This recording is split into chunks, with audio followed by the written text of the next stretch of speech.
గౌతమి స్నానాన గడతేరుదామంటే మనసి చన్నీళ్లలో మునగలేను.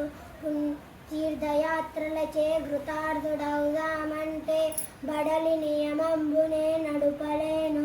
దాన ధర్మముల సత్పతిని పొందుదామంటే ఘనముగా నా వద్ద ధనము లేదు.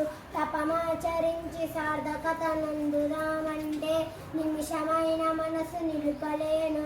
కష్టముల కోర్వ నా చేత కాదు నిన్ను స్మరణ చేసదా యదా నా శక్తి కొలది. భూషణ వికాస శ్రీధర్మపుర నివాస దుష్ట సంహార నరసింహ దురిత దూర. తాత్పర్యం: నరసింహస్వామి గోదావరిలో దిగి స్నానం చేద్దామంటే చన్నీళ్లలో దిగలేను. పుణ్యక్షేత్రాలు తిరిగి నియమనిష్టల్ని పాటించాలంటే నేను పాటించలేను. దాన ధర్మాలు చేద్దామంటే నా దగ్గర డబ్బు లేదు. ధ్యానం చేద్దామంటే మనసు నిలకడగా లేదు. ఈ కష్టాలు సహించడం నా వల్ల కాదు. నా శక్తి కొద్దీ నిన్ను ధ్యానిస్తుంటాను.